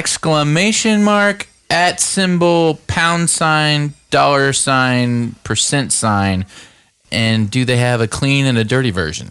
I don't know. Is that not your song? Well, I have to let her answer. I know the answer to this. You know the answer. Okay. Yeah. Now, if it is a song, I don't have it. So your answer is? No. That is correct. That is a Jarina song. Oh, is that where That is right. Yes. I was going to say, I don't think That so. is I almost said Jaret, so that would have included Yeah, me. that is a Jarina song. So, Wendy. Well, the best Jarina song ever is Why Is It So Hot? Well, thank you very much. That is a good one. I was actually singing that today as I was cleaning out the garage. I ran across that song somewhere doing... It's the Well, You Don't... I just ran across it like in Wikipedia or something. Right. I was going through stuff, prep for this. Question number 7. One song in the entire Bowling for Soup catalog, one song mentions Will Ferrell. Can you name it? Ugh, Jaret. The hint would be that it also... I'd have to think about it. Okay, I'm going to give you a hint. it also mentions a lot of other people who are funny in movies. Val Kilmer. That's right. Correct. I knew it. First person ever to get 7 right, Rich. I knew it because that's the only song that you've played like 1,000 times. Well, because we do every Val Kilmer movie ever. You just played it in something else that Val Kilmer wasn't even on. What? Right, Batman. Oh no, it was somebody asked you a question in the mailbag. Yeah, And, and Batman. if someone had to make a movie about your life, what would it be like? And you're like, I actually have a song about that. The funny thing is that whole thing about, and maybe I'll release this at some point. I don't have a sample of it, but the band that I was in before Bowling for Soup was called Cool Fork. And we were sort of like we were what patterned, that Bowling for Soup was the next thing I was going to do. And it came from that. And our first like really, really popular song was called Movie. And it was, if they made a movie of my life, what would it include? Lots of sleeping, lots of blood, probably put you in a bad mood. And so I had expanded on that theory, or that, not premise? Theory, yeah. Premise. Theory is an idea, and you gotta turn it into a hypothesis. It's a whole fucking thing. Wendy, you've been amazing. I hope you get some rest, love. Thank you so much. Thank you so much for supporting us. I know we didn't do a Google Hangout for our Patreon producers this month, but we're going to do 2 in July to make up for it. So watch out for those.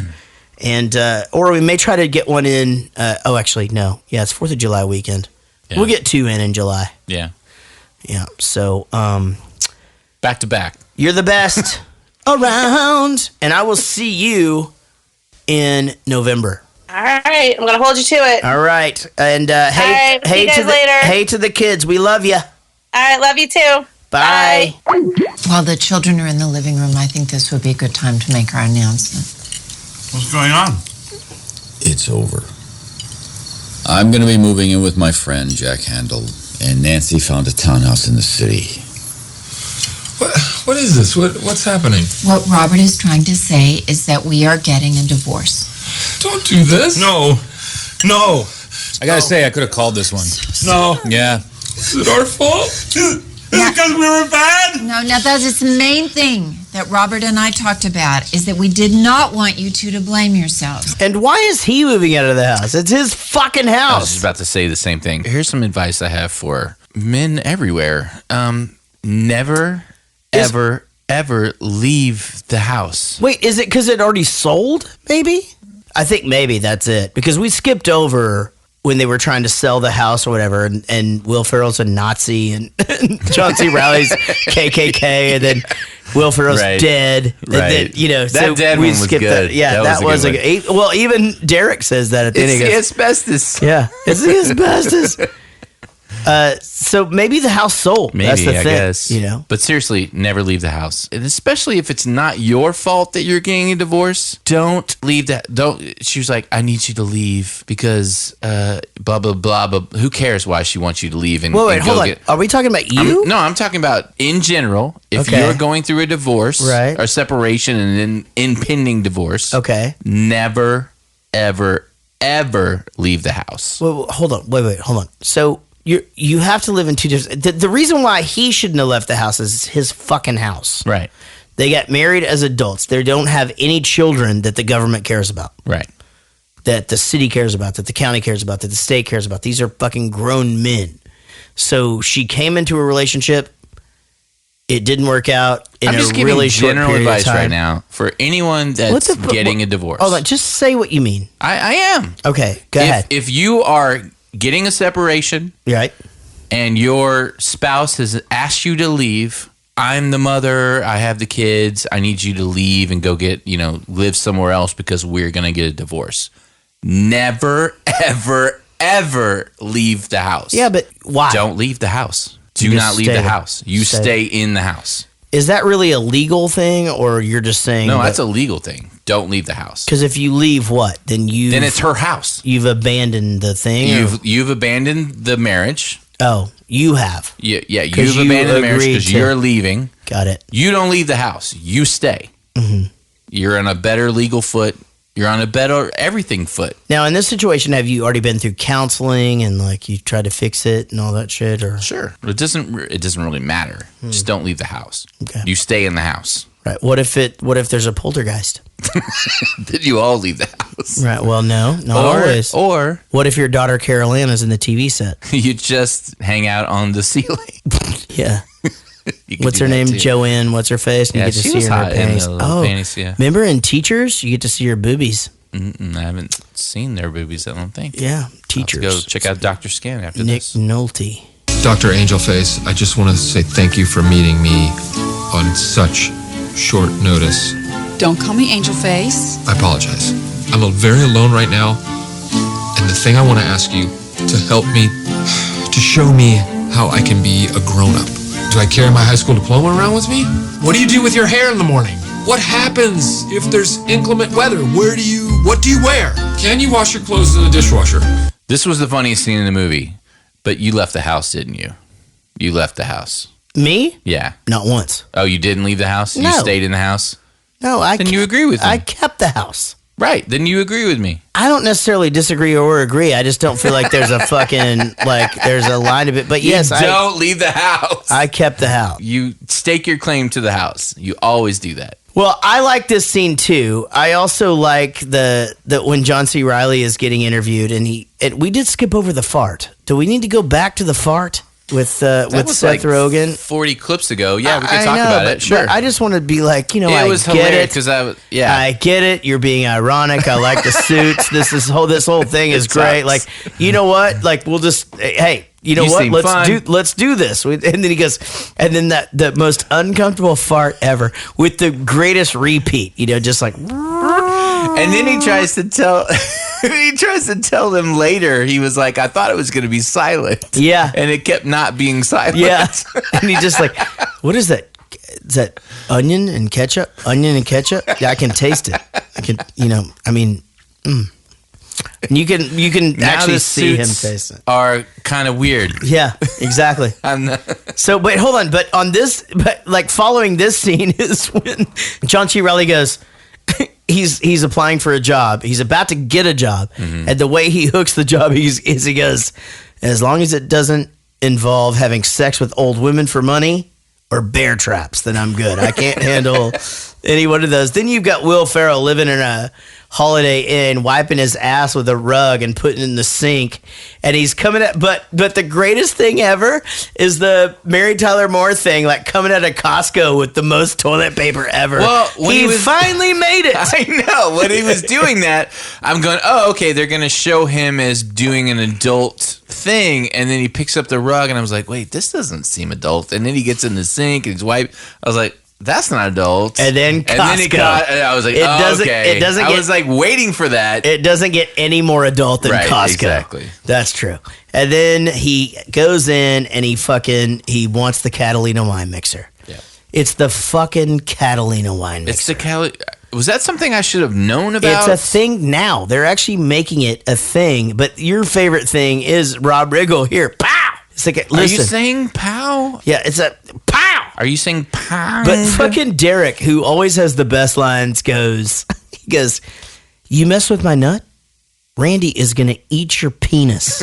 And then, I don't know if you caught this. International water. Yeah, but I don't know if you caught this, but he goes, Kobayashi! And he starts doing that. Do you know who Kobayashi is? No. He's the guy that used to be able to eat the most hot dogs at the fucking... I thought they were saying some kind of Japanese steak place. No! What is that? Kobayashi. What's the Japanese steak place? Kobe steak. Kobe steaks. Yeah. That's what I thought they Yeah. were saying that. Kobayashi used to be like the hot dog winner or whatever. Now there's He this... was like, I seen him do it. We were in international waters. So Yeah. they couldn't- Start the fire, buddy! Come on, man, play something from The Stranger! We strictly do 80s Joel music, sir. I'm why you needed me to. Hey, Billy Joel doo-wop sucks! Hey, listen, motherfucker, we only sing 80s Joel. So take your skank hooker wife and get the fuck out of here. That was awesome. Skank hooker wife. Hooker wife. You know what? I feel like this is such a good opportunity to check the mailbag if we could. What do you think? Sure. Let's check the email box. Email us at jaretgoestothemovies@gmail.com. All right, so it's from James Glacken. That's a good name. What's up, you fart-saving carpet store motherfuckers? Question. Apparently that's a thing now to call us motherfuckers. Yeah. In world of punk rock, we have Fat Mike. When will Jaret change his stage name to Carsick Jaret? Hey, actually, you know what? That's really good. Here's the thing. I've already been through a couple of stage names. I did Jaret Von Erich for the longest time. Dana Plato's boyfriend. Yeah, that wasn't the stage name. Oh, okay. I don't really know that I'll go to that's a really good question, though. I really liked it. And what was your nickname? Jaret Von Erich was my stage name for a long time. And really? I'm before Bowling for Soup or during Bowling for Soup. I'm an actual Von Erich. I've been. No, I got all that. Yeah. Yeah, we talked about that. Yeah, I've been. But you actually, that was your name? That was my name. It actually says it on some of the photos on the wall in the daycare. You know what? Before we continue on and finalize this podcast, I just want to thank our producers. Okay. If we could. Our producers all contribute to the show via Patreon. $20 a month, and there's a bunch of shit that you get from that. And more importantly, Rich texts each of our producers every day a naked picture of his toes, and they're all super stoked about it. So hello to David Murray, Ashley C., Sheila Ray Wonder, who just got a new job. Congratulations, Sheila. Congrats. And Wendy Kropf, Diane Small, who just had her oldest son just graduated from high school. David Dooley, who just got back from vacation. Big Chris Whitehead, and Lucy Murray wants to be better at guitar and the ability to cook and a new computer. Lucy Murray. Is this People on Vacation? That was a People on Vacation song that we did on our Christmas record called Holiday Vacation. It's called Holiday Vacation because in the UK they have a holiday, and in the US we have a vacation. Holiday Vacation. And what are you doing? What are you looking over there for? What are you doing there? I'm just processing it. Oh, and that song we wrote to, it was, you could tell us what your Christmas wish was, and we would put it in the song.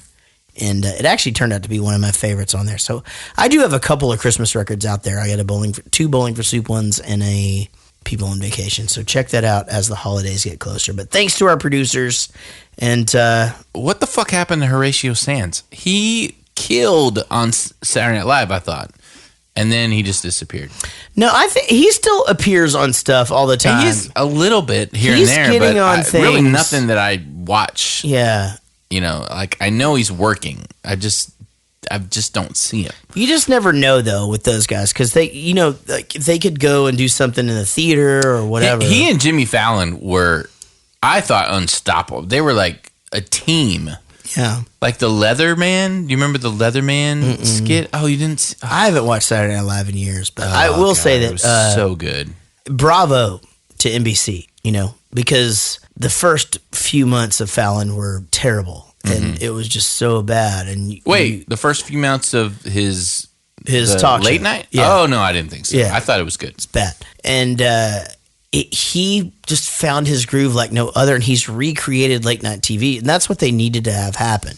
There was so much of the whole. I didn't have a doubt in the world. I thought there was so much. The Johnny beginning Carson was good, left, and I thought it just kept getting better and better and better. Yeah, no, just he had a nervousness about him that just it didn't quite click. There was a whole thing. Did you watch him on Saturday Night Live? Of course I did, but that was a shtick, and you can't do shtick if you're hosting a show. You just said you didn't see Horatio Sands on Saturday Night Live. No, I watched Saturday Night Live enough to know that like his character was the guy who broke the fucking fourth wall and laughed and you know all that shit. Oh my god! And he got a lot of shit from it, but girls loved it. I'm not a girl, and I loved it. Dude, he fucking laughed during things that weren't funny when he would forget his lines. Right. It was hysterical. Yeah, but as an improv guy, you don't really think that that's funny. It's funny as shit. Well, Debbie Downer, when he was laughing at Debbie Downer, was the best, dude. You don't even know what I'm talking about. See, that's what I'm saying. Isn't Debbie Downer just the one that just like... Yeah, I don't know what that is. I thought to myself, I'll go to medical school, I'll practice for a little while, and then I'll come back to it. Dad, how's that a skill? But I forgot how to do it. You're human. You could never be a dinosaur. I lost it. Well, Dad, what's the point? Yeah. The point is, don't lose your dinosaur. Yeah. You know, I hated the way you guys were before. I mean, I hated you. But it just kills me to see you so crushed and normal. Listen to me. Don't listen to me. Prestige worldwide. That's what you got to do. You're saying we should go for it. That's what I'm saying. Well, this got weird fast. Yeah, it did. All of a sudden. You know why? Why? He wanted back in that vagina. All you got to do is support the kids. You support the kids, then she's fucking. Then she's the one peeing standing up. You know what I mean? Like that was a little sexy, right? The peeing standing up thing, like after the thing. Yeah, a little bit. A deal. I mean, because you got to do the right angle. To it, yeah. I've seen. No, that shit would have been running down her leg, but still. No. They can do it. It just has to be like. Now, I feel like you have to push hard. Is that what it is? Maybe. We don't know. I don't know. I feel like it just. Have I ever asked you if you like sometimes when you pee on your balls? I have never peed on my balls, and I would not like that. And that's fucked up. Really? Yeah. Like if everyone is turning the volume down right now. No, I mean like when you're taking a pee and like it just sort of gets on your balls and starts trickling on there. No, like, it's your never penis, happened. Because it hangs over it like way longer than that, or just because? I guess because you sit down to pee, right? Yeah, I can't pee on my own balls unless I like really have to try. That's interesting. I must have shrinkage. I don't know. Shrinkage. And Derek, the plot to my Sherpa. Sorry. Remember, we talked about this. Okay. Dale Brennan, tell me about the karaoke business. Really great, Dad. Yeah, we call it Karaoke and Roll. No. We got 6 bars, 3 restaurants, and 2 more want to sign up. So it's booming. Fantastic. Most karaoke, it's kind of open to everyone. Hey, just get up here and have fun. Like, you know, if you can't sing, just sit down. I wish they were like That's the way karaoke should be. Yeah. So you know the story about the time that we were in New Orleans. It should be like the Gong Show. Karaoke should be like the Gong Show. 100%. The second you start singing shitty, everyone gongs you and you have to fucking leave. That would be hilarious. Yeah, you give everybody like a remote control. I think we've just created the next big business. Yeah, you just did now. it, but I'm in on it because it's my show. Here's the thing. So I was in New Orleans and we went to a karaoke bar. It was fucking packed. And I mean, like, everybody's signing up and it's crazy. It's like 5 o'clock in the afternoon. I mean, it's just nuts. Packed. You ever been to New Orleans before? Yes. It's the best. I have about 30,000 relatives in New Orleans. You understand that it's the fucking best. It's awesome. It's dirty and throw up-y and shit, but it's so right. But I've never understood why, if you have all of these people signing up, like why the guy who's running the karaoke has to just keep singing and like doing bits and shit. Yes, I had a mouthful of beer, but fuck yeah, I hate that. Okay, well, get this. So I just fucking walked up to the stage and I go, hey man, dude, I don't want to fucking step on toes. I realize it's your job, but like, why do you keep singing? There is a lot of people in here that want to sing. He's like, I'm just doing my job, bro. And I'm like, yeah, but here's the thing. Nobody cares if you fucking sing. Like, honestly, like every time somebody else comes up, people lose their fucking minds. Right. Every time you sing, it's just, we're all just like fucking waiting. Yeah, exactly. It's a full on conversation. And the guy's just like, no, man, I mean, like, I'm just doing my job. Girl comes over, like, hey, what's this guy doing? Or whatever. And they fucking remove me. I got kicked out. I got kicked out of a karaoke bar in New Orleans. But because all I wanted to know was, I don't understand why, if your job is to get people to sign up on the list, if there's a list, why do you have to sing? Right. That makes no sense to me. You sing when there's no one else when to there's sing. no one else. That Your job, you're a recruiter. Right. You're a karaoke recruiter. Hey, there's no one signing up. I'm going to sing, damn it, but look how awesome this your is. Love. I just can't shake your love. Shake your love. I just can't shake. Wait, John Smith has just signed up. I'm stopping now and going to let him sing. Yeah, come on. Like, love bites. Love fears. Bringing me to my knees. Love hates. Love bites.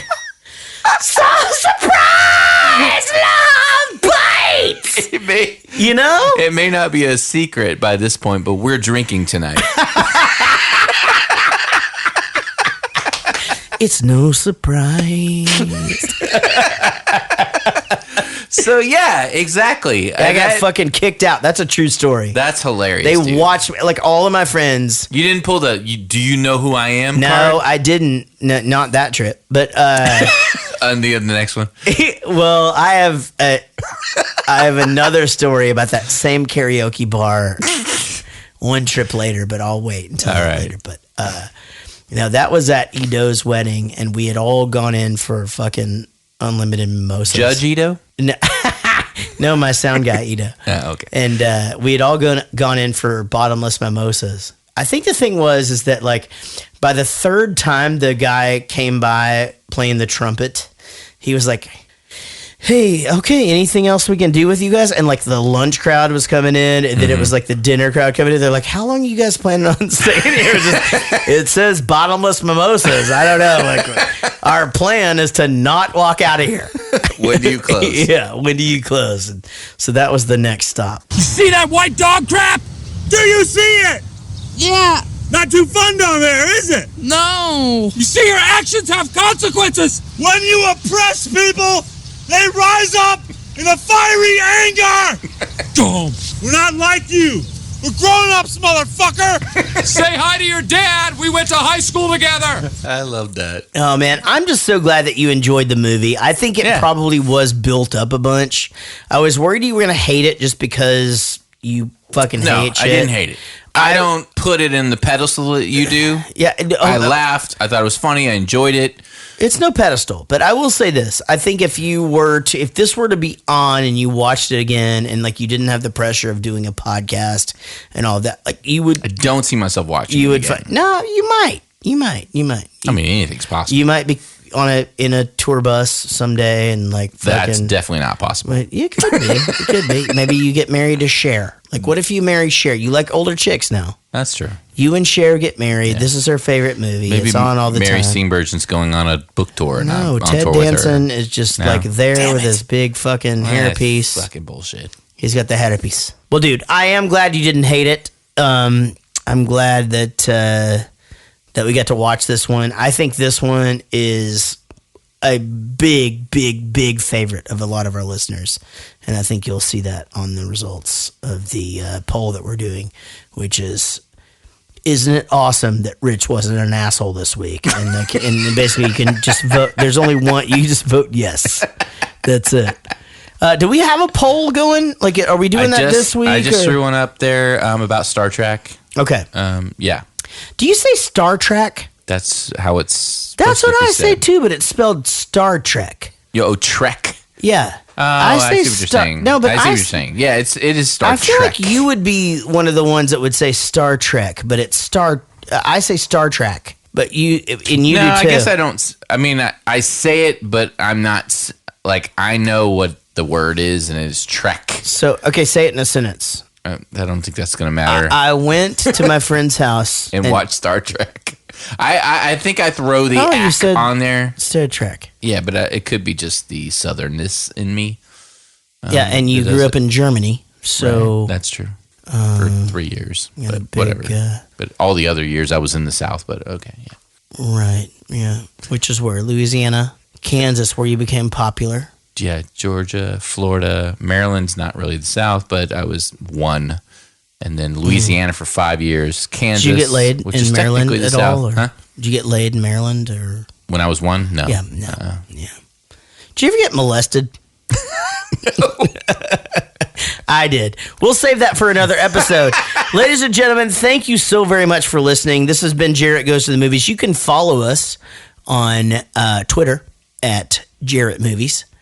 You can also check out our Facebook. There's tons of stuff up there all the time. We do these crazy things that Rich makes us do where we're live and nobody gives a shit, but you can go back and watch them later, and sometimes they're funny, sometimes they're not. Skip to the middle. It's fucking hit or miss. Thanks to Tim Toole My Neighbor for stopping by tonight. Casey, get home safe. Rich, you're the best. I want to thank my daughter Emma for getting the boys to bed tonight. But she's not listening to this. And she's not listening to this. But Hey guys, seriously, if you love podcasts, support this one because we're fucking serious about it. Go to patreon.com, search Jaret Goes to the Movies, or just go to jaretgoestothemovies.com and click on support us. I think that changed, right? It's not support us anymore. It's blow us right. or suck it. No, you can go to support us, or if you want to. Hey, let's change it to suck it. Can we? Yeah, that should up the numbers quite a bit. Yeah, I guarantee you it will. Suck it. Who wouldn't click on that? That's true. Guys, it's been awesome. Step Brothers, thank you. Great movie. Love you. Anything else to add? Nope. Nope. You hated the fucking movie that you just saw? I just love you, Jeremy. Jerry. I love you too, Rick. We'll see you down the road.